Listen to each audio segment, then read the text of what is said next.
అభిమానిగా ఒక హీరోని ఆరాధించడం తప్పు లేదు, లేకపోతే ఉండటంలో తప్పు లేదు. రాజకీయం వేరు, అభిమానం వేరు కదా. Why you travelled with Janasena? అక్కడికి వెళ్ళి పనిచేసి అక్కడ దగ్గరగా జరుగుతున్న డెవలప్మెంట్ చూసిన తర్వాత అర్థమైంది. ముందు నాకు అర్థమైంటే మేబీ నేను అసలు అక్కడ దాకా వెళ్ళేవాడిని కాదేమో.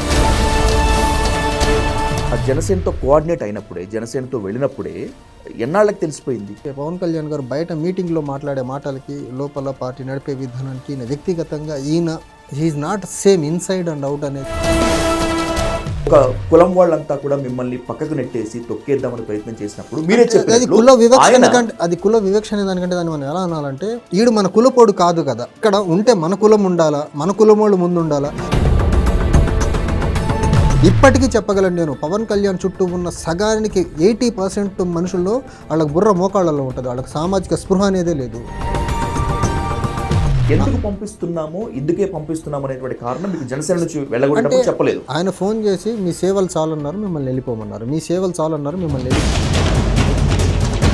ఇప్పుడు జనసేన 100% స్ట్రైక్ రేట్తో ఏపీలో చాలా కీలక పొజిషన్లో ఉంది. Pawan Kalyan as a deputy సీఎంగా ఉన్నారు. పొత్తు లేకుండా పోటీ చేసే పార్టీ 100% స్ట్రైక్ రేట్ అంటే అది పట్టుమని 20 సీట్లు మీరు పోటీ చేసింది, 20కి 20 పొత్తులో గెలిచారు. మీ సొంత బలం ఎక్కడుంది? అక్కడ దిగజారి ఓట్లు అడుక్కొని గెలిచాడు ఆయన. రాజకీయ నాయకులు ఎవరైనా కూడా ప్రజలని, ఓట్లని అభ్యర్థిస్తారు తప్పితే కమాండ్ చేయలేరు కదా. అడగడమే, అడుక్కోవడమే. ఆయన మాట్లాడటంలో తప్పేముంది? నేను హిందూ ధర్మ పరిరక్షణ కోసం మాట్లాడుతానంటలో ఏం తప్పు ఉంటుంది? ఎందుకని క్వశ్చన్ చేస్తున్నారు పవన్ కళ్యాణ్? హిందూ సమాజం పైన పేటెంట్ రైట్స్ పవన్ కళ్యాణ్కి ఏమైనా ఉన్నాయా? ఇదే చర్చి మీద జరిగితే ఊరుకుంటారా, ఇదే మసీద్ మీద జరిగితే ఊరుకుంటారనే మాటలే. అసలు చర్చి, మసీదు, మతం ఎందుకు వస్తుంది ఇక్కడ? Is Pawan Kalyan too bad for the Hindu Sanatana Dharma అంటాను నేను. పవన్ కళ్యాణ్ ఎవరు అసలు?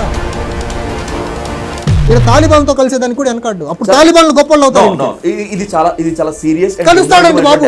Allegation you must take it back Chiranjeevi. ఎందుకంటే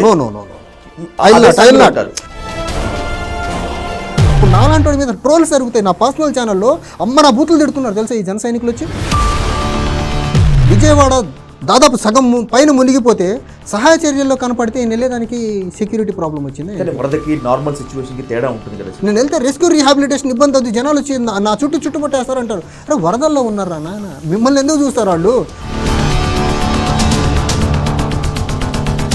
ఉన్నత చదువుకున్నటువంటి ఓ యువకుడు మెరుగైన సమాజం కోసం ఏదైనా చేయాలి అని అనుకున్నాడు. ఏం చేద్దామని అనుకుంటే అతని ముందున్నటువంటి ఏకైక ఆశయం యూపీఎస్సీ.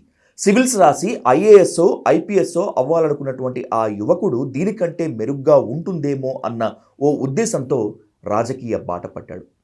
జనసేనతో దాదాపు 2 ఏళ్లు ట్రావెల్ చేసి అక్కడి నుంచి బయటకు వచ్చేశాడు. ఆ తర్వాత సిబిఐ మాజీ జేడీ లక్ష్మీనారాయణ స్థాపించినటువంటి Jai Bharat national party official స్పోక్స్ పర్సన్గా ఉండి ఆ తర్వాత గుంటూరు జిల్లా వినుకొండ అసెంబ్లీ అభ్యర్థిగా కంటెస్ట్ చేశాడు. ప్రజలు ఇచ్చినటువంటి గుణపాఠంతో రాజకీయాల మీద అతనికి విరక్తి వచ్చిందా, లేకపోతే రాజకీయ నేతలు వాళ్ళు మారుస్తున్నటువంటి రంగులు చూసి అతను ఏం చెప్పాలనుకుంటున్నాడు అనేటువంటిది ఇప్పుడు ఆ యువకుడితోనే మాట్లాడదాం. Let's invite mister Chiranjeevi Nayak on to the dial news hot seat with Vijay Sadhu. Chiranjeevi garu నమస్తే. నమస్తే, welcome to dial news. Thank you. యువకులంతా రాజకీయాల్లోకి రావాలి అని చిన్నప్పటి నుంచి మనం చదువుకుంటూ వచ్చాం, ఎన్నో పుస్తకాల్లో కూడా వింటూ ఉన్నాం. ఆ నినాదాన్ని తీసుకొని మీరు రాజకీయాల్లోకి వచ్చారు. అక్కడి నుంచే స్టార్ట్ చేద్దాం. ఖచ్చితంగా యూపీఎస్సీ రాసి సివిల్స్ కొట్టి ఐఏఎస్, ఐపీఎస్ అవుదామనుకున్నటువంటి మీరు ఎందుకని రాజకీయ బాట పట్టారు? అంటే ఒకటండి, నేను ఢిల్లీలో సివిల్స్ ప్రిపేర్ అవుతున్నప్పుడు నేను వెరీ ఆఫెన్ పార్లమెంటు విజిట్స్కి వెళ్తూ ఉండేవాడిని. సో అక్కడ రాజకీయ నాయకులే దేశాన్ని పరిపాలిస్తున్నారు, బ్యూరోక్రాట్స్ కాదు అనే ఒక కంక్లూషన్కి వచ్చాను. ఇది దేశం మొత్తం, అది రాష్ట్రాల్లో అయితే అసెంబ్లీసు, దేశంలో అయితే పార్లమెంటు. సో దేశం ఏం చేయాలి, ఏం తినాలా, ఎలా ఉండాలని డిసైడ్ చేసేది శాసనాలు. సో శాసనసభ కానివ్వండి, పార్లమెంట్ కానివ్వండి. సో ఇక్కడ వాళ్ళు తీసుకొచ్చిన చట్టాలను ఇంప్లిమెంట్ చేసే బాధ్యత బ్యూరోక్రాట్స్ పైన ఉంది. సో మనం ఏదన్నా చెయ్యాలి అంటే అల్టిమేట్ బాసెస్ అనే బాసిజం అనేది, లేకపోతే ultimate dictators to the society అనండి, అది పాలిటీషియన్లో ఉన్నారు, బ్యూరోక్రాట్స్ కాదు అనే ఒక కంక్లూషన్కి వచ్చిన తర్వాత I started following more and more politics. అప్పటికే నేను ఏంటంటే పవన్ కళ్యాణ్ గారి అభిమానిగా ఉండేవాడిని. సో జనసేనని చాలా క్లీన్గా ఫాలో అయ్యేవాడిని. చంద్రబాబు నాయుడు పొలిటికల్ డెవలప్మెంట్స్ ఢిల్లీలో చాలా క్లీన్గా చూసేందుకు 2014 to 2019 ఆయన చీఫ్ మినిస్టర్గా ఉన్నప్పుడు ఢిల్లీలో ఆయన ఎలాంటి పాలిటిక్స్ చేసేవారు నేను చాలా దగ్గరగా చూసేవాడిని అనమాట. అప్పుడు అనిపించింది ఓకే, ఏదన్నా మనం సొసైటీకి ఏదైనా చేయాలంటే బ్యూరోక్రాట్కి అయితే కొంచెం లిమిటేషన్స్ ఉంటాయి, ఈఫ్స్ అండ్ బట్స్ ఉంటాయి. అదే పాలిటీషియన్కి అయితే లిమిట్లెస్ సర్వీస్ చేయొచ్చు అని ఒకటి అనిపించింది. సో పాలిటిక్స్ అనేది బెటర్ అనేది నా చైల్డ్హుడ్ నుంచి ఉంది. పాలిటిక్స్ అనేది better way to serve society అనేది. సో దానికి నాకు సామాజిక నేపథ్యం అనండి, లేకపోతే ఆర్థిక నేపథ్యం అనండి, సివిల్ సర్వీసెస్లోకి వెళ్ళి కొన్ని రోజులు సర్వీస్ చేసి బయటకు వచ్చి పాలిటిక్స్లో ఉందామని ఒక ఆలోచన ఉండింది. బట్ ఢిల్లీలో చూసిన పరిణామాలు ఏవైతే ఉన్నాయో, పర్టికులర్లీ బీజేపీ రూల్ చేస్తున్న టెన్యూర్స్ చూసిన తర్వాత నాకు అనిపించింది ఎస్, ఏదన్నా చేయాలంటే ఒక బలమైన భావజాలం కూడుకున్న రాజకీయాలు చేయాలి తప్ప బ్యూరోక్రసీలో అంతేం లేదు అనేది నాకు అనిపించింది. ఓకే, రాజకీయాల వైపు వెళ్ళాలి అని చెప్పి అనుకున్నప్పుడు అభిమానిగా ఒక హీరోని ఆరాధించడం తప్పు లేదు, లేకపోతే ఉండటంలో తప్పు లేదు. కానీ రాజకీయం వేరు, అభిమానం వేరు కదా. Why you travelled with Janasena? అంటే ఒకటండి, ఇప్పుడు అభిమానం వేరు, రాజకీయం వేరు అనేది అక్కడికి వెళ్ళి పనిచేసి అక్కడ దగ్గరగా జరుగుతున్న డెవలప్మెంట్ చూసిన తర్వాత అర్థమైంది. ముందు నాకు అర్థమైంటే మేబీ నేను అసలు అక్కడ దాకా వెళ్ళేవాడిని కాదేమో. వై జనసేన అంటే ఆయన మీడియాలో మాట్లాడే ప్రవచనాలు అనండి, మంచి మాటలనండి, ఆయన తీసుకునే ఇన్స్పిరేషనల్ పర్సనాలిటీస్ అనండి, బీట్ చెగవేరా, అంబేద్కర్, భగత్ సింగ్, స్వామి వివేకానంద, తర్వాత గాంధీ, ఇలాంటి స్టాల్వార్డ్ పర్సనాలిటీస్ టు సమ్ ఎక్స్టెంట్ కొన్నిసార్లు పెరియార్ని తీసుకుంటాడు. అండ్ ఇండియాలో ఉన్న సివిల్ సొసైటీలో ఉన్న ది బెస్ట్ పీపుల్ని కోట్ చేస్తూ మాట్లాడుతున్నప్పుడు అరే సమాజానికి కావాల్సింది ఇలాంటి లీడర్ కదా, ఇలాంటి పర్సనాలిటీ కదా అనుకునేవాడిని. సో వాటికి అట్రాక్ట్ అయ్యాలి. అది నాట్ యాజ్ ఏ సినిమా ఫ్యాన్కి వెళ్ళాననే దానికంటే ఈ కోట్స్, ఈ పర్సనాలిటీస్ని ఆయన ఎగ్జాంపుల్స్గా తీసుకొని ఈ పర్సనాలిటీస్ గురించి మాట్లాడుతున్న క్రమంలో ఓకే ఈయనలో ఏదో ఉంది, జెన్యూన్గా ఉన్నాడని వెళ్ళాల్సి వచ్చింది, వెళ్ళాను. దాదాపు 2 ఏళ్ళు ట్రావెల్ చేశారు పవన్ కళ్యాణ్తో, స్ట్రాటజికల్ టీంతో, లేకపోతే మిగతా టీంతో వర్క్ చేశాను. మీకు ఆ జనసేనతో కోఆర్డినేట్ అయినప్పుడే, జనసేనతో వెళ్ళినప్పుడే ఎన్నాళ్ళకి తెలిసిపోయింది? నాకు ఒక 4-5 మంత్స్కి తెలిసిందండి. ఓకే, పవన్ కళ్యాణ్ గారు బయట మీటింగ్లో మాట్లాడే మాటలకి, లోపల పార్టీ నడిపే విధానానికి ఈయన వ్యక్తిగతంగా he is not same inside and out అనేది నాకు ఒక 4-5 మంత్స్ పట్టింది అర్థమయ్యేదానికి.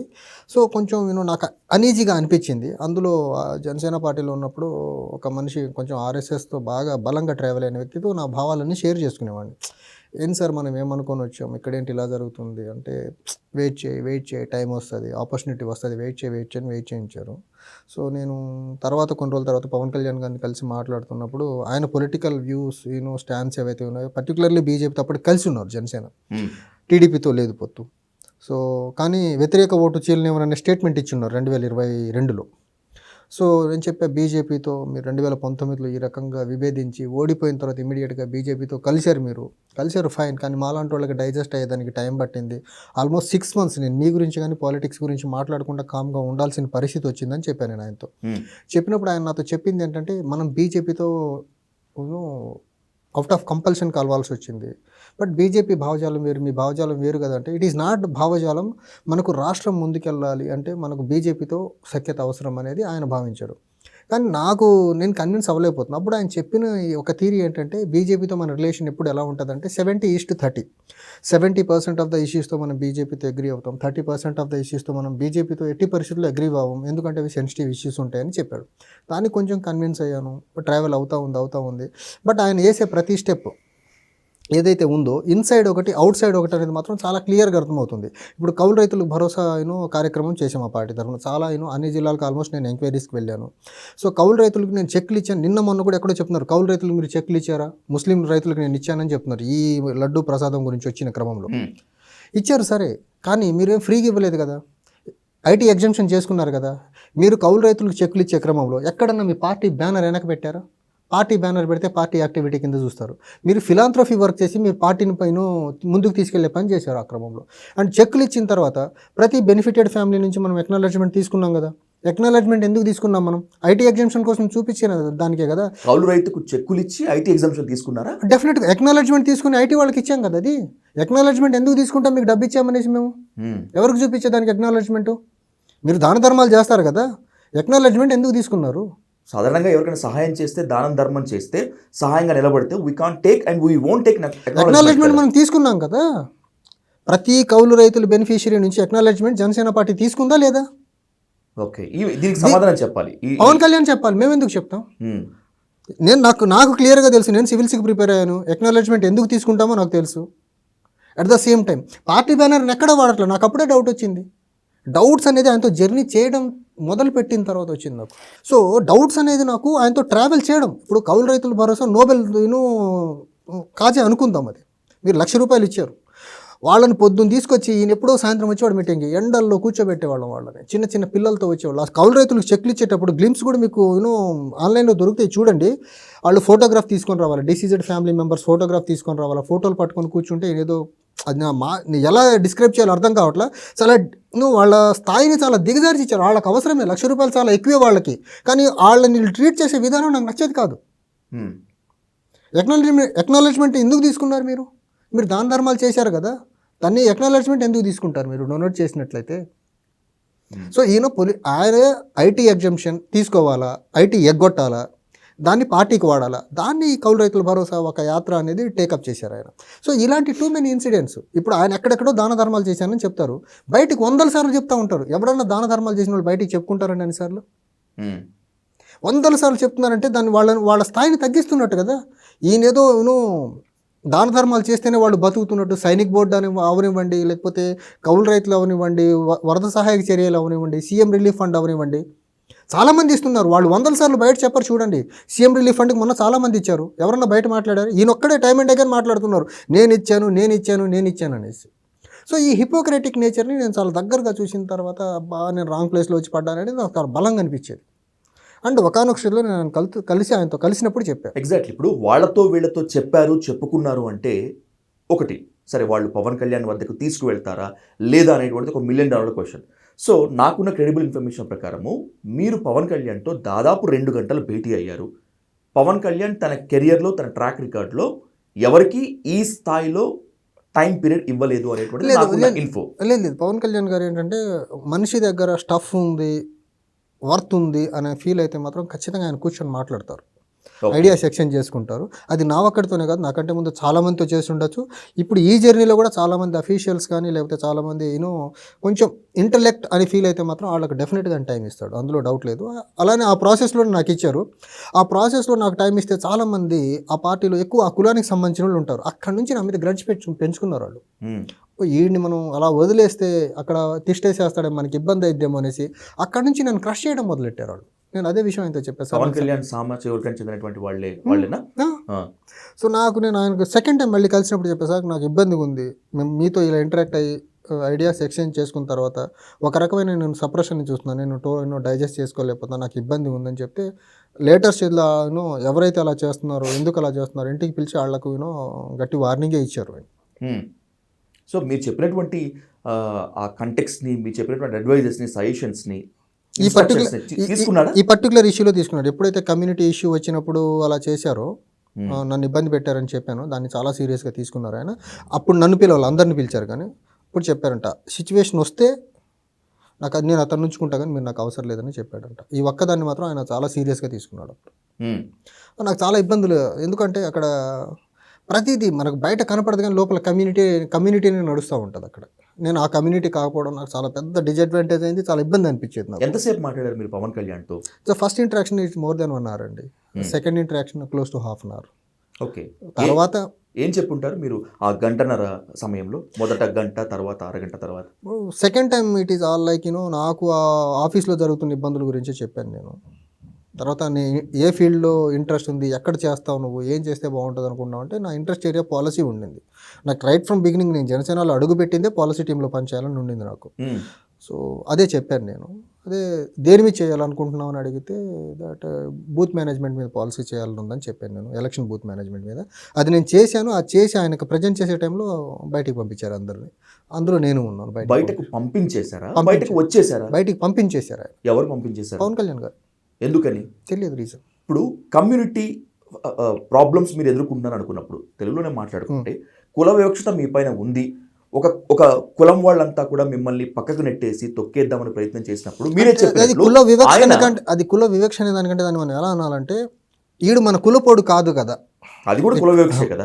ఇక్కడ ఉంటే మన కులం ఉండాలా, మన కులమోళ్ళు ముందు ఉండాలా, కళ్యాణ్ గారితో మన కులమోళ్ళే ఉండాలా, వేరే కులమోడు ఉంటాం ఏంటి అనేది చాలా బలంగా ఉంది అక్కడ. అది కుల ఆధిపత్యమో లేకపోతే కుల వివక్ష ఏదైనా కూడా ఆ కమ్యూనిటీ, పవన్ కళ్యాణ్ సామాజికమైనటువంటి ఆ కాపు కమ్యూనిటీ అంతా ఒక దగ్గర అయింది కదా.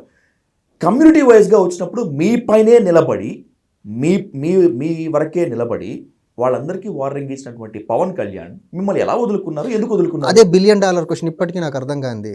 ఎప్పుడు అసలు వాళ్ళందరినీ పంపడం ఒక ఎత్తు. అప్పటికి నేను చేస్తున్న పని ఏంటంటే పవన్ కళ్యాణ్ గారికి న్యూస్ కరెస్పాండెంట్గా ఉన్నాను నేను. I use to go through daily 20 national dailies news compile చేసి పంపించేవాడిని. ఇంటర్నేషనల్లీ 6-7 డైలీస్ చదివేవాడిని నేను. అవన్నీ కంపైల్ చేసి నేను ఆయనకు పంపించే పొజిషన్లో ఉన్నాను అప్పుడు నేను. అండ్ అది చాలా నీడ్ కూడా. ఆయన అన్ని పేపర్స్ కూర్చొని చదువుకోలేడు.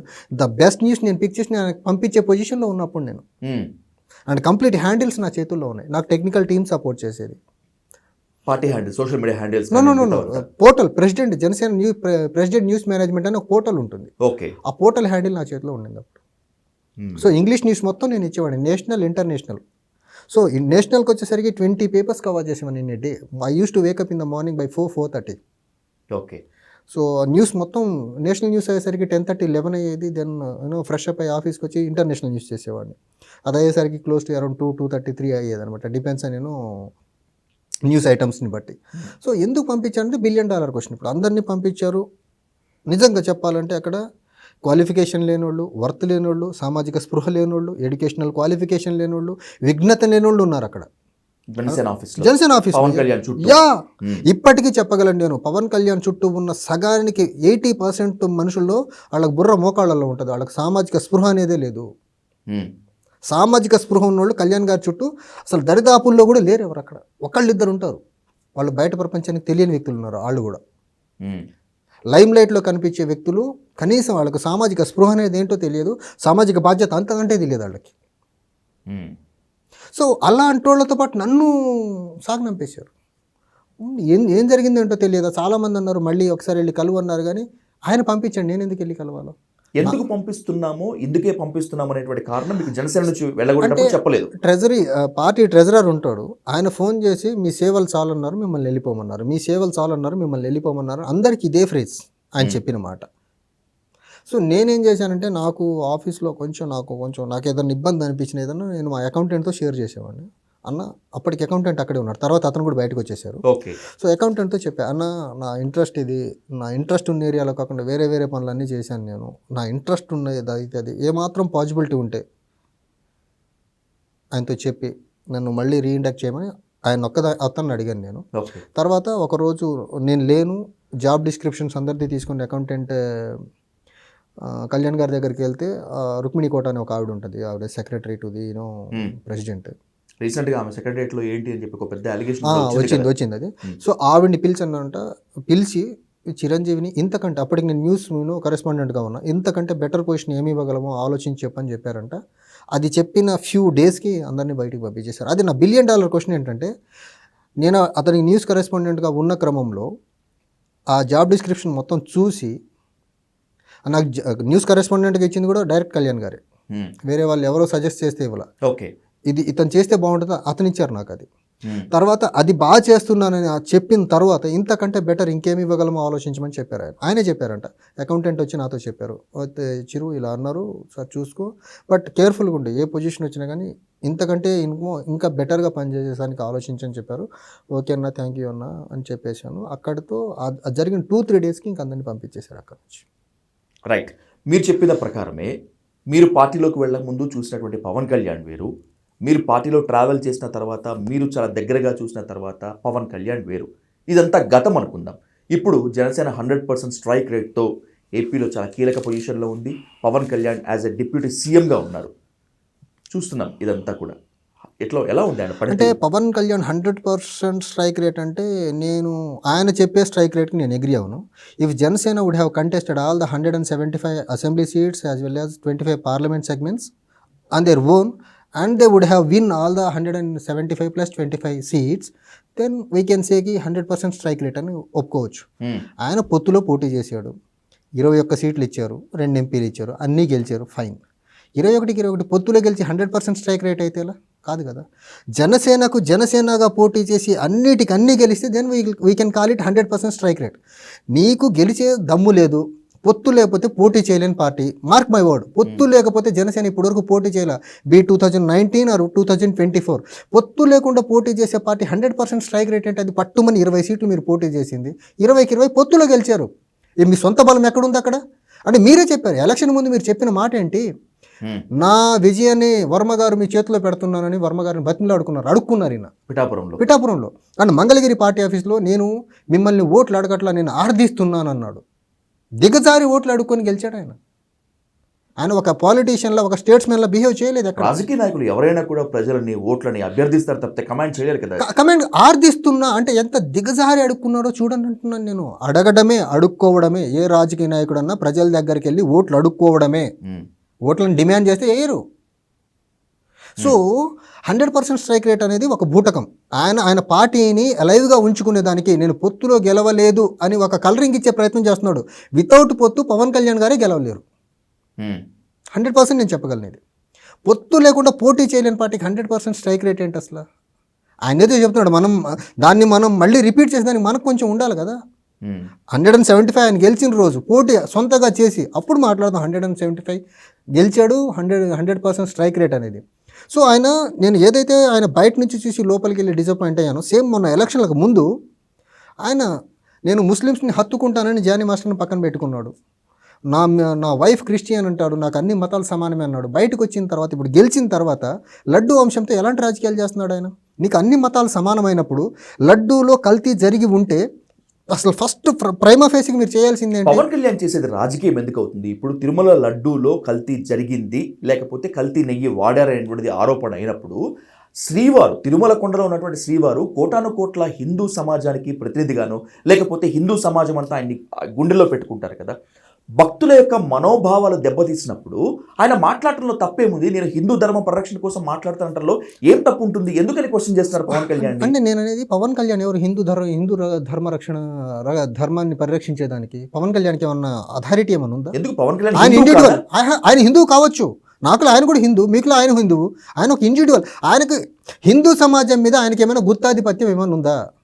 హిందూ సమాజం పైన పేటెంట్ రైట్స్ పవన్ కళ్యాణ్కి ఏమైనా ఉన్నాయా? ఎవ్వరూ మాట్లాడినప్పుడు, మాట్లాడితే ఏమవుతుందో భయపడుతున్నప్పుడు పవన్ కళ్యాణ్ ముందుకు వచ్చి దీక్ష తీసుకొని సంప్రోక్షణ చేసి ఆ విధంగా మాట్లాడితే తప్పేముంటుంది? ఉప ముఖ్యమంత్రి కాకముందు మాట్లాడుంటే బాగుండేది అంటాను నేను. ఈ రంగు ఇప్పుడు ఏదైతే ఆయన బయట ప్రపంచానికి చూపిస్తున్న రంగు ఏదైతే ఉందో, ఈ రంగుని ఎన్నికల ముందు చూపించాల్సింది కదా. వేరే మతాల మీద విద్వేషాన్ని అలా రెచ్చగొట్టే ప్రసంగాలు చేస్తున్నాడు ఇప్పుడు ఆయన. హిందూ నేను ఒక్కడనే మాట్లాడారు, మీరు మాట్లాడారు, మీకు కోపం రాదా అని అంటున్నాడు కదా. వేరే మతాల మీద కోపం ఎందుకు రావాలా? వేరే మతాల మీద కోపం ఎందుకు రావాలా? లడ్డూలో అవకతవకలు జరిగినాయి, లడ్డూలో కల్తీ జరిగింది, లడ్డూ విషయంలో కోపం ఎందుకు రావాలి జనాలకి? వేరే మతాలను అసలు రెఫరెన్స్ ఎందుకు తీసుకుంటున్నాడు ఈయన? ఇదే చర్చి మీద జరిగితే ఊరుకుంటారా, ఇదే మసీద్ మీద జరిగితే ఊరుకుంటారనే మాటలే. అసలు చర్చి మసీదు మతం ఎందుకు వస్తుంది ఇక్కడ? నిజంగా ఇప్పుడు మీరు అన్నదాని ప్రకారమే వద్దాం చిరు.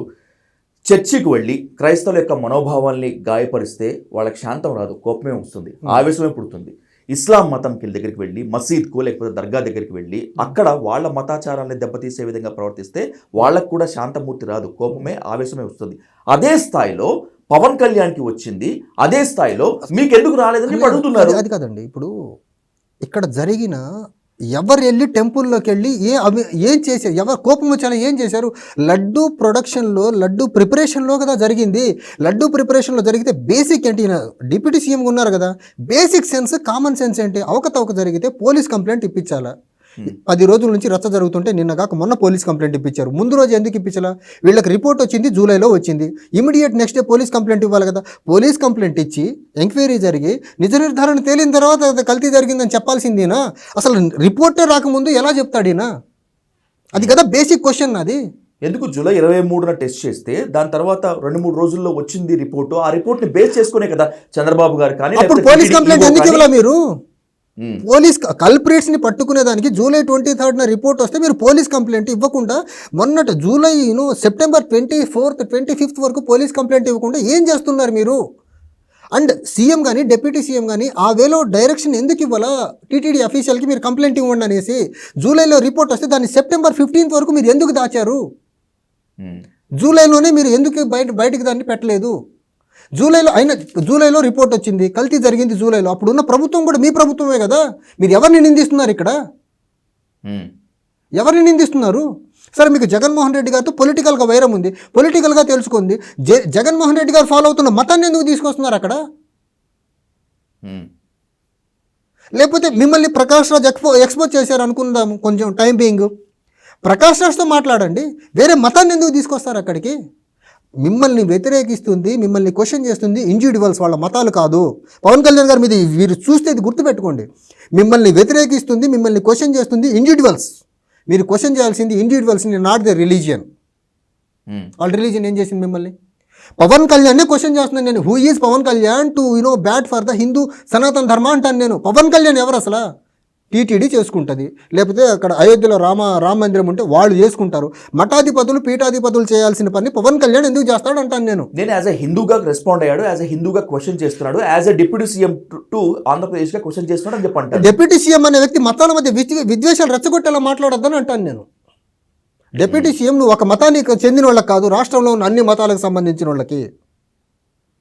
నువ్వు ఒక మతాన్ని నెత్తినెత్తుకొని ప్రొవోకేటివ్గా అగెనిస్ట్ అదర్ రిలీజన్స్ మాట్లాడితే రాష్ట్రంలో ఏం జరగాలనుకుంటున్నావు నువ్వు అసలు?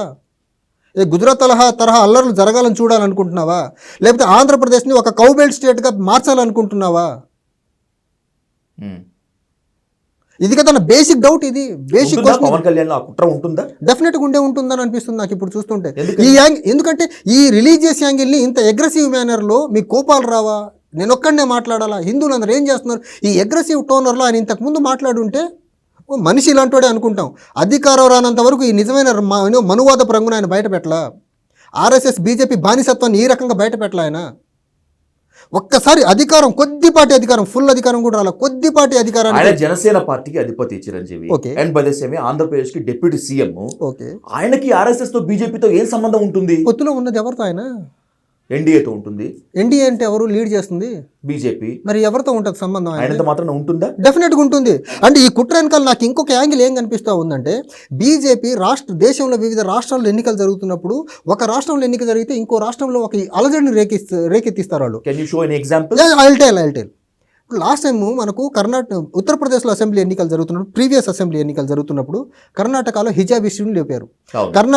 ఉత్తరప్రదేశ్లో అసెంబ్లీ ఎన్నికలు అయితే ఇక్కడ హిజాబ్ ఇష్యూని లేపారు వాళ్ళు. కర్ణాటకలో అసెంబ్లీ ఎన్నికలు జరుగుతున్నప్పుడు మణిపూర్లో ఇప్పటికీ చల్లారలా అప్పుడు లేపిన మంటలు. మణిపూర్లో మత కలహాలు లేపారు వీళ్ళు. తర్వాత ఛత్తీస్గఢ్, రాజస్థాన్, మధ్యప్రదేశ్ అండ్ తెలంగాణలో అసెంబ్లీ ఎన్నికలు జరుగుతున్న క్రమంలో కేరళ ఫైల్స్ అనే ఒక సినిమాని తీసుకొచ్చారు వీళ్ళు. ఎప్పుడు బీజేపీ ఒక రాష్ట్రంలో ఎన్నిక జరుగుతుంది అంటే ఇంకొక రాష్ట్రంలో వాళ్ళు మతపరమైన సెంటిమెంట్స్ని రగులుస్తారు. దాని ద్వారా వాళ్ళు ఎంతో కొంత ఎలక్టరల్ గెయిన్స్ పొందే ప్రయత్నం చేస్తారు. ఇప్పుడు ఇక్కడ ఆంధ్రప్రదేశ్లో లడ్డు అంశాన్ని లడ్డు వరకే ఉంచకుండా సనాతన ధర్మం చుట్టూ వేరే మతాల్ని లాగి పవన్ కళ్యాణ్ చేస్తున్న రచ్చ ఏదైతే ఉందో, ఇప్పుడు భారతదేశంలో 2 రాష్ట్రాలకు ఎన్నికలు జరుగుతున్నాయి. ఒకటి యూనియన్ టెరిటరీ జమ్మూ కాశ్మీర్కి, హర్యానాకి ఎన్నికలు జరుగుతున్నాయి. అక్కడ హిందూ మతం గురించి చర్చ జరగాల, బీజేపీకి మైలేజ్ రావాలంటే పొలిటికల్గా ఏదో రాష్ట్రంలో ఏదో అలజడి రేగాల. అది ఆంధ్రప్రదేశ్లో పవన్ కళ్యాణ్ రేకెట్టారు దాన్ని. ఒకవేళ నిజంగా పవన్ కళ్యాణ్ బీజేపీ నేత అయ్యి ఉంటే, కరడుగట్టినటువంటి కాషాయ నేత అయ్యి ఉంటే, మీరు తీసుకొచ్చిన ఆర్గ్యుమెంట్ ని నేను యాక్సెప్ట్ చేసేవాడిని. But Pawan Kalyan maybe in the NDA, not maybe with the BJP, but is not a BJP person. అంటే ఒకటండి, ఆయన బీజేపీలో లేరు, కానీ మనువాదపు బీజేపీ ఆర్ఎస్ఎస్ లక్షణాలు చాలా బలంగా వంట పట్టించుకున్న వ్యక్తి ఆయన. ఇప్పుడు భారతదేశంలో ఏ సీఎం, ఒక యోగి ఆదిత్యనాథ్ గారి తర్వాత ఆ రకమైన ఎటైర్ వేసుకున్న వ్యక్తి ఈయనే. ఆ బలమైన ఆర్ఎస్ఎస్ బీజేపీ భావజాలని బలంగా ఎక్కించుకున్నాడు. అండ్ ఇంకోటి కూడా చెప్తాను నేను, ఇదే పవన్ కళ్యాణ్ గారు 2019లో కమ్యూనిజం అన్నాడు, చెగవీరా అన్నాడు, అంబేద్కర్ అన్నాడు, మాయావతి కాళ్లలో పడ్డాడు వెళ్ళి. విజయవాడలో ఏదో కవాతు చేస్తే సిపిఎం మధు గారు చొక్కా పట్టుకున్నాడు ఆయన బనియన్ మీద నడుస్తూ ఉంటే. అంటే ఈయన నాటకాలు ఎలా ఉంటాయో చెప్తున్నా, అవసరానికి ఏదో వస్తే అది. ఇప్పుడు 2019 ఎన్నికల్లో ఈయనకు చెగవేరా, కమ్యూనిజం, అంబేద్కరిజం, మాయావతి గారు కనిపించారు. 2019కి వచ్చేసరికి మనువాదము, బీజేపీ, ఆర్ఎస్ఎస్ కనిపించింది.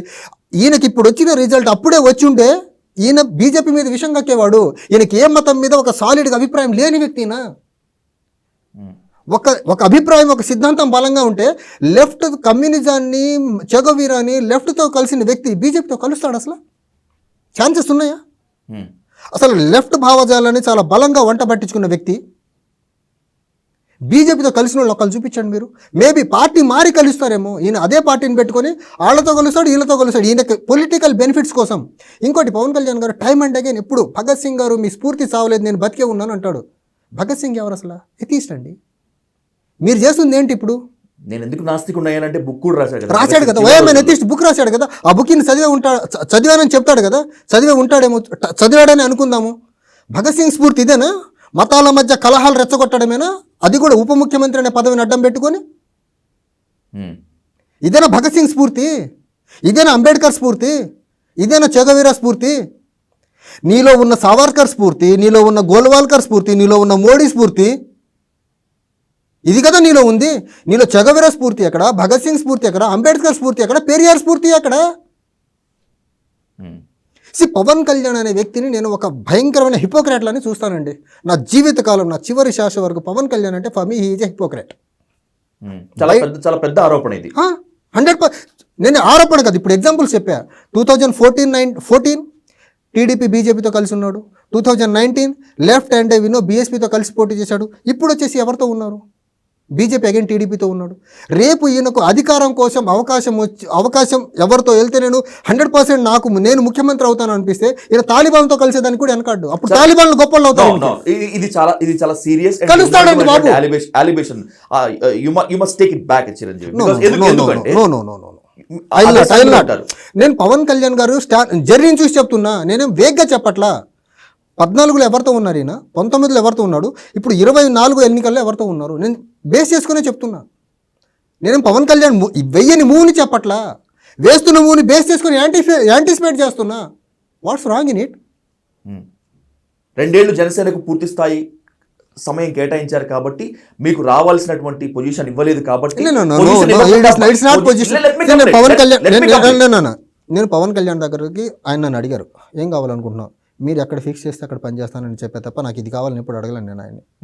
న్యూస్ కరెస్పాండెంట్కి కూడా ఆయనకంతటా ఆయన ఇచ్చారు కానీ నేను అడగల.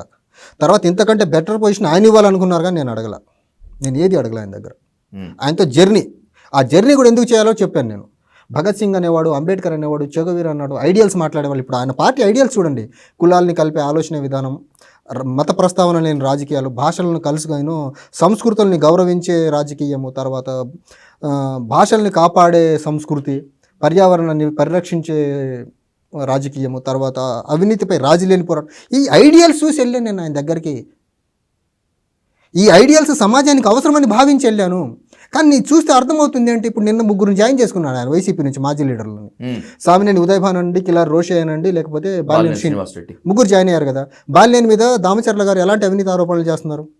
కిలార్ రోషే మీద దగ్గర 2,500 కోట్ల రూపాయలు వైసీపీలో ఉండి అవినీతి చేశారనే ఆరోపణలు ధూళిపాల్ నరేంద్ర గారు చేస్తున్నారు. ఈ అవినీతి పరులను జాయిన్ చేసుకొని మీరు అవినీతిపై రాజీ లేని పోరాటం ఎలా చేస్తారనుకుంటున్నారు అసలు? అంటే మీ పార్టీలో మీరు పెట్టుకున్న ఐడియల్స్ మీదే మీకు గౌరవం లేదు. మీ మాట ఇంక రాష్ట్రం మొత్తం నమ్మాలా? మీరు రండి, బయటికి రండి అంటే హిందువులందరూ వచ్చేయాలా? అండ్ ఇంకోటి, సామినేని ఉదయభార్ గురించి కూడా ఒక ఎగ్జాంపుల్ ఉంది.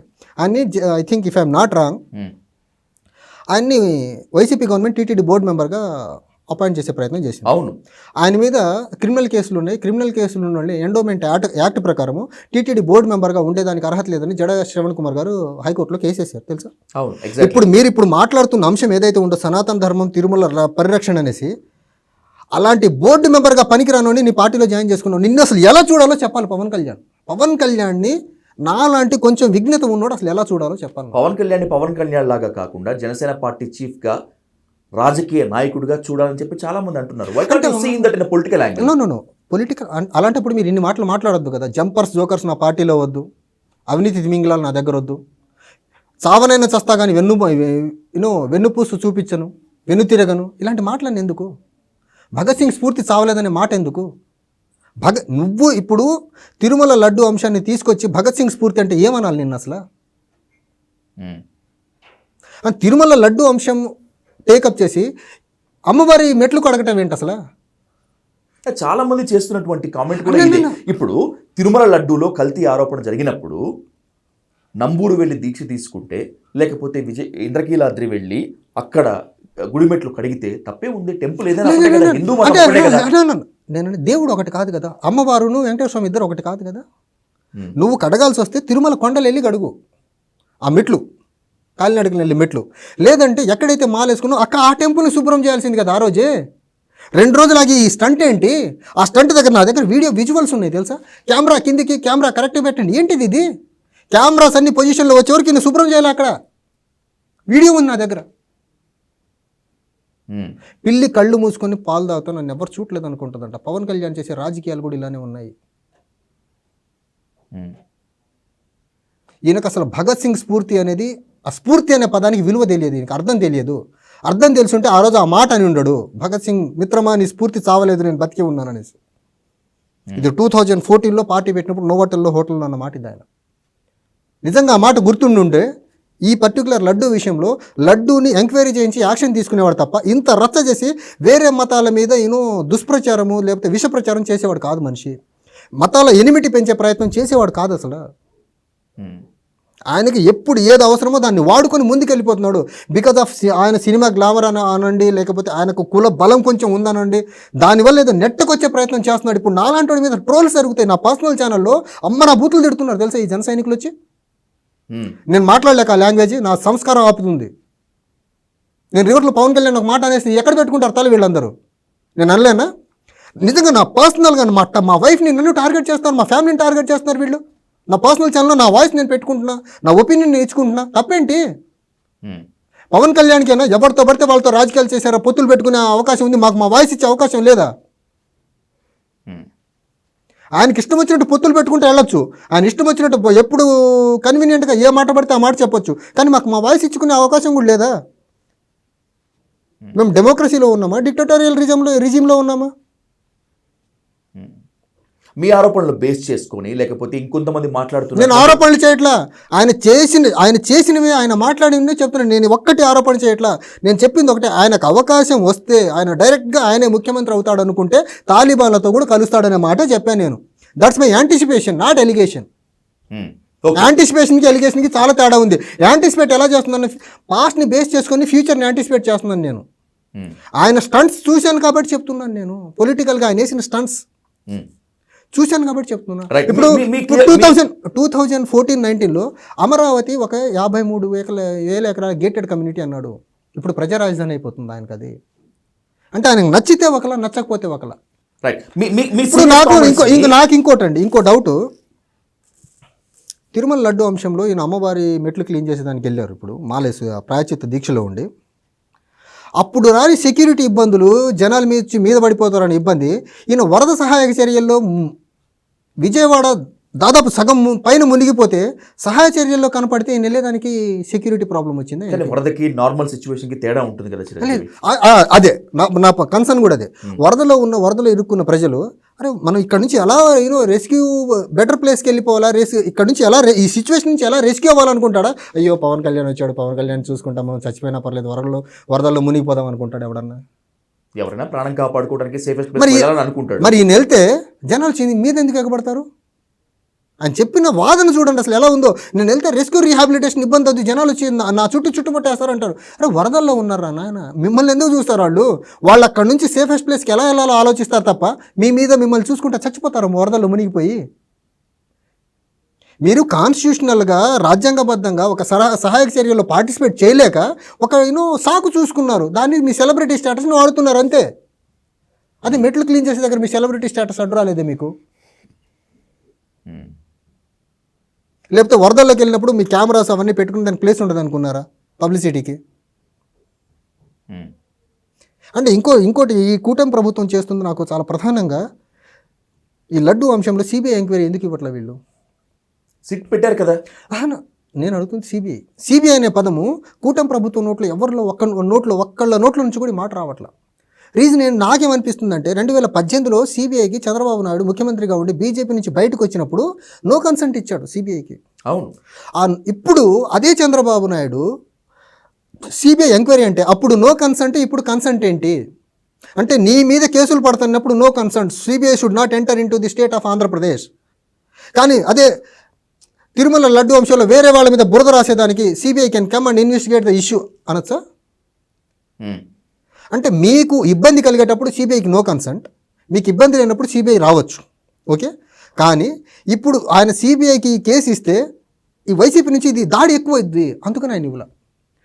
దానికి చంద్రబాబు వేసి అడుగులకి మడుగులు వస్తున్నాడు పవన్ కళ్యాణ్. నేను కూడా అడగట్లా సిబిఐ ఎంక్వైరీ చూడండి, అడగచ్చు కదా. నిజంగా అక్కడ జెన్యూన్గా గ్రావిటీ ఉన్న ఇష్యూ కాబట్టి మీరు ఎందుకు సిబిఐ అడగట్లా? తిరుమలలో నిజంగా ఎవరు కోరుకున్నా కూడా, ఎవరు డిమాండ్ చేసినా కూడా ఇక్కడ రావాల్సింది ఎన్నో చీకటి నిజాలు బయటికి, ఎన్నో నిప్పు లాంటి నిజాలు బయటికి. అది సిట్ అయితే ఏంటి, సుప్రీంకోర్టు రిటైర్డ్ జడ్జి అయితే ఏంటి, హైకోర్టు రిటైర్డ్ జడ్జి అయితే ఏంటి, సిబిఐ సిఐడి అయితే ఏంటి, మనకు కావాల్సిన అక్కడ కల్తీ జరిగిందా లేదా అని చెప్పి నిరూపించడమే కదా. సిట్ కుండే ఎక్స్పర్టీస్ ఏదైతే ఉందో it cannot be matched with CBI అండి when it comes to investigation. Okay, so ఆ ఇన్వెస్టిగేషన్లో ఉండే ఎక్స్పర్టీస్ ఏదైతే ఉందో, ఆ ప్రొఫెషనలిజం ఏదైతే ఉందో సిబిఐలో ఉండేది సిట్లో ఉండదు.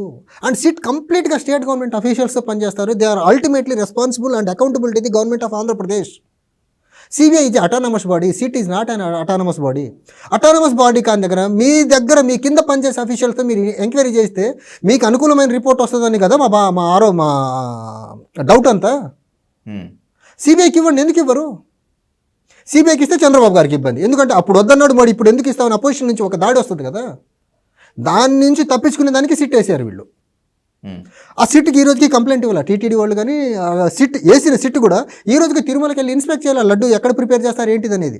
సిట్ వేసి ఊరుకున్నారు అంతే, అడుగు ముందుకే వెళ్ళదు దాంట్లో, ఒక్క అడుగు. అండ్ నిన్న కాక మొన్న టీటీడీ ప్రాసిక్యూటర్ వచ్చేసి లోకల్ పోలీస్కి కంప్లైంట్ ఇచ్చాడు.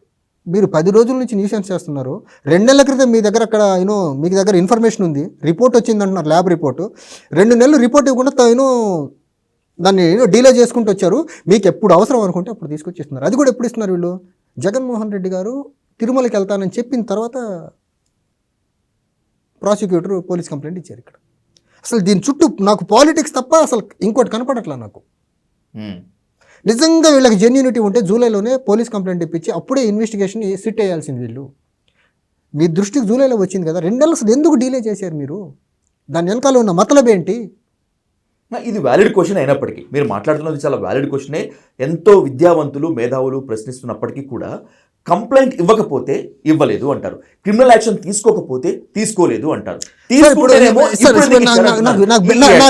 నా బేసిక్ సెన్స్, మీరు ఇక్కడ నుంచి ఇప్పుడు నేను ఇక్కడ నుంచి బయటికి వెళ్తాను, లేకపోతే మీరు వెళ్తారు, చిన్న మిస్హ్యాప్ రోడ్ మీద యాక్సిడెంట్ అయింది అనుకున్నాం, అన్ఫార్చునేట్ థింగ్ అయింది అనుకుందాం, మనం ఇమీడియట్గా చేసే పని ఏంటిది? ఫస్ట్ ప్రథమ చికిత్స కోసం ట్రై చేస్తాము, దాని తర్వాత పోలీస్ కంప్లైంట్ ఇస్తాము, దాంట్లో దోషులు లేకపోతే తప్పెవరో. మరి జూలైలో లడ్డూలో కల్తీ ఘీ వాడుతున్నారని తెలిసిన తర్వాత, యానిమల్ ఫ్యాట్ రిలేటెడ్ వాడుతున్నారని తెలిసిన తర్వాత మీరు జూలైలో కంప్లైంట్ ఎందుకు ఇవ్వాలా? జూలై 20లో వస్తే అట్లీస్ట్ 2-3 రోజుల తర్వాత ఇవ్వాలి కదా. All the way September 25th వరకు మీరు ఎందుకు ఆగారు అసలు? దీనికి డిప్యూటీ సీఎం గారు ఆన్సర్ చేస్తారా? చంద్రబాబు గారు ఆన్సర్ చేస్తారా? టీటీడీ వాళ్ళు ఆన్సర్ చేస్తారా? ఇష్యూ జరిగిన వెంటనే అసలు బేసిక్ సెన్స్ కంప్లైంట్ ఇవ్వాలండి. కంప్లైంట్ ఇప్పుడు వరకు ఇవ్వకుండా మొన్నటి వరకు ఎందుకు ఆగారు మీరు? అసలు ఇష్యూలో నిజంగా జెన్యూనిటీ ఉంటే, మీకు రాజకీయ యాంగిల్ దాంట్లో లేకపోతే 2-3 నెలలు ఇష్యూని కప్పేసేసి మీ 100 రోజుల ప్రభుత్వం మంచి ప్రభుత్వం అనే క్యాంపెయిన్ లాంచ్ చేసే రోజే ఈ ఇష్యూని ఎందుకు లేపారు? లేకపోతే హర్యానా, జమ్మూ కాశ్మీర్ రాష్ట్రాల్లో ఎన్నికలు జరుగుతున్న క్రమంలో దీన్ని ఎందుకు బయటకు తెస్తున్నారు? If it is not conspiracy, మీరు జూలైలో ఎందుకు కంప్లైంట్ ఇవ్వాలా? జూలైలో ఇష్యూ మీద ఎందుకు మాట్లాడాలా? CM or DCM? That's what my basic question, basic doubt. Right, మీ సీరియస్ కామెంట్స్ని మాత్రమే కాకుండా చాలామంది చేస్తున్నటువంటి ఆరోపణలన్నింటినీ పరిగణలోకి తీసుకుంటే కంక్లూజన్గా ఒకటే స్టేట్మెంట్ వస్తుంది చిరంజీవి. బీజేపీ పవన్ కళ్యాణ్ని నడుపుతుందని ఒకరు, లేదు బీజేపీ ట్రాప్లో పవన్ కళ్యాణ్ చిక్కుకున్నారని చెప్పి ఒకరు, అందుకే యోగి ఆదిత్యనాథ్ని మరిపించే విధంగా తెలుగు యోగి ఆదిత్యనాథ్గా మారిపోయారని చెప్పి ఇంకొకరు. అంటే కంక్లూడ్ చేయగలరా ఏంటి నిజంగా బీజేపీ? నేను ఎలా చూస్తానంటే, పవన్ కళ్యాణ్ని బీజేపీ నడిపిస్తాను చూడను. ఈయన ఏ అవసరం ఉంటే వాళ్ళతో నడుస్తాడు ఈయన. సో బీజేపీ ట్రాప్లో పడ్డాడని మాత్రం 100% చెప్పగలను. బీజేపీ నడిపిస్తుందనే దానికి నేను కొంచెం అగ్రి అవ్వలేను, కానీ బీజేపీ ట్రాప్లో పడ్డాడు. ఆ మనువాద ఆర్ఎస్ఎస్ బీజేపీ ఛాయల్లో చాలా బలంగా ఇరుక్కున్నాడు ఈయన. అండ్ దాంట్లో ఇరుక్కోవడం వల్లే ఈయన డీసీఎం దాకా వెళ్ళగలిగాడు. సో నాకు కొంచెం వచ్చింది కదా వీళ్ళ వల్ల, వీళ్ళ కోసం నేను కొంచెం చెయ్యాలి కదా అని చేస్తున్నాడు. మీ దృష్టిలో మనువాదం అంటే తిరుమల లడ్డూలో కల్తీ జరిగింది, ఆ నిజాలు బయట తీసుకురావని చెప్పి డిమాండ్ చేయటమా? మీ దృష్టిలో మనువాదం అంటే హిందూ ధర్మ పరిరక్షణ కోసం, సనాతన ధర్మ పరిరక్షణ కోసం ఎంతవరకైనా కూడా వెళతాను అని చెప్పి మాట్లాడటమా? మీ దృష్టిలో మనువాదం అంటే కోటాను కోట్ల హిందువుల మనోభావాలు గాయపడితే దాన్ని ఎవరు కమెంట్ చేయొద్దు, దాన్ని ఎవరు గేలి చేయొద్దు, మీరు మాట్లాడే కోటాను కోట్ల హిందువుల అభిప్రాయాలు మనోభావాలు గాయపడితే దాన్ని మాట్లాడేదానికి మఠాధిపతులు పీఠాధిపతులు ఉన్నారు. దానికి పవన్ కళ్యాణ్ గారు కాదు. పవన్ కళ్యాణ్ గారికి హిందూ సమాజం మీద ఎలాంటి గుత్తాధిపత్యం లేదు అనేసి నేను టైమ్ అండ్ అగైన్ చెప్తున్నాను. అండ్ లడ్డూలో కల్తీ జరిగితే దానికి చేయాల్సిన ప్రొసీజర్ ఈయన రోడ్లెక్కి ఇలా అరవడం కాదు, దానికి కంప్లైంట్ ఇచ్చి ఇన్వెస్టిగేషన్ చేయించి నిజ నిర్ధారణ తేల్చాల్సింది ఉంది. తర్వాత ఇంకో అంశం మీరు చెప్పింది ఏదైతే ఉందో, అసలు ఇక్కడ మనువాదం అనేది కంప్లీట్గా అసలు లడ్డూకి దీనికి సంబంధించిన అంశం కాదు. అది బీజేపీ ఆర్ఎస్ఎస్ తీసుకెళ్తున్న ఒక భావజాలం అది. సో ట్రాప్లో ఈయన కంప్లీట్గా ఇరుక్కున్నాడు. సో బీజేపీని చెప్పినట్టు వినడు, అవసరం అంటే వింటాడు, లేకపోతే వినడు ఈయన. కాకపోతే మొన్న ఎలక్టోరల్ గెయిన్స్ బీజేపీలో పొత్తులో ఉండటం వల్ల వచ్చినాయి కాబట్టి వాళ్ళు చెప్పినవి చేస్తున్నారు. ఇప్పుడు ఈయన వాళ్ళకి మేలు జరిగేలా హర్యానాలోను జమ్మూ కాశ్మీర్లో ఎంతో కొంత, ఇప్పుడు బీజేపీ నాకు తెలిసి హర్యానాలో జమ్మూ కాశ్మీర్లో గెలిచేదానికి ఆస్కారం లేదు, బ్యాక్ ఫుట్లో ఉన్నారు వాళ్ళు ఎలక్షన్ బ్యాటిల్ ఫీల్డ్లో. నా ఫ్రెండ్స్ ఉన్నారు హర్యానాలో. సో వాళ్ళందరూ చెప్తుంది ఎనీ కాస్ట్ కాంగ్రెస్ గెలుస్తుందని చెప్తున్నారు. ఈ క్రమంలో ఇక్కడ నుంచి ఒక ట్రాప్, నేను ఇందాక చెప్పినట్టు కర్ణాటకలో ఎలక్షన్ జరిగితే మణిపూర్లో ఇన్సిడెంట్, ఉత్తరప్రదేశ్లో ఇన్సిడెంట్ జరిగితే కర్ణాటకలో ఇన్సిడెంట్, మతపరమైనవన్నీ. సో అలా ఇప్పుడు ఆ రాష్ట్రాల్లో ఎన్నికలు జరుగుతుంది, ఇక్కడ నుంచి ఏదో చేయాలి. వాళ్ళకు దొరికిన పర్ఫెక్ట్ క్యారెక్టర్ పవన్ కళ్యాణ్. ఇతనైతే బాగా ఎగ్జిక్యూట్ చేయగలడు. ఆ ప్రయత్నంలో భాగంగానే ఇప్పుడు వరకు లేని బీజేపీ 10 సంవత్సరాలుగా రూలింగ్లో ఉండి సెంటర్లో, లేకపోతే బీజేపీ పాలిత రాష్ట్రాల్లో ఎక్కడ రాని డిమాండ్ పవన్ కళ్యాణ్ తీసుకొచ్చాడు. సనాతన ధర్మ రక్షణ బోర్డు భారతదేశంలో ఇప్పటి వరకు అలాంటి ఒక ఆలోచన ఎవరికి రాలేదు, ఈయనకు వచ్చింది. అది బీజేపీని ప్రసన్నం చేసేదానికి, బీజేపీని దాన్ని నేషనల్ మీడియా కూడా చాలా అద్భుతం కవరేజ్ ఇచ్చింది, సనాతన ధర్మ రక్షణ బోర్డు దానికి. సో దేశం మొత్తం చూశారు బీజేపీ, నరేంద్ర మోదీ అండ్ షా ఇద్దరు కలిసి. మనకెవడు ఈ టైంలో ఈ కష్టకాలాల్లో మనల్ని పర్ఫెక్ట్గా వడ్డించి ఎక్కించే వాళ్ళు ఎవరు ఉన్నారంటే వాళ్ళకి పవన్ కళ్యాణ్ కనిపించాడు. సో పవన్ కళ్యాణ్తో ఇక్కడ ఆంధ్రప్రదేశ్లో ఆట ఆడిస్తున్నాడు, అక్కడ ఎలక్షన్స్ జరుగుతుంది. దీని ఇంపాక్ట్ ఆ రాష్ట్రాల మీద ఎట్టి పరిస్థితిలో ఉండేదానికి ఆస్కారం. ఎందుకంటే హర్యానాలో రైతు వ్యతిరేక చట్టాలు తీసుకొచ్చిన కోపం తర్వాత జరుగుతున్న మొట్టమొదటి ఎన్నిక ఇది. అక్కడ జాట్ సామాజిక వర్గం కానివ్వండి, అక్కడ ఉన్న రైతాంగం కానివ్వండి, అక్కడ ఉన్న దళిత సామాజిక వర్గం కానివ్వండి, Haryana state as a whole ఈసారి బీజేపీని అధోపాతాడానికి తొక్కేదానికి పూనుకొని ఉంది. రైతు నల్ల చట్టాలు వచ్చిన తర్వాత జరగబోయే ఫస్ట్ ఎన్నిక ఇది. ఎట్టి పరిస్థితుల్లో బీజేపీకి హర్యానాలో అధికారం వచ్చేదానికి ఆస్కారమే లేదు. సో అందుకనేసి ఆంధ్రప్రదేశ్ నుంచి ఒక గేమ్ స్టార్ట్ చేశారు. ఆ గేమ్ నేను పర్ఫెక్ట్గా ఎగ్జిక్యూట్ చేస్తున్నారు ఇక్కడ నుంచి.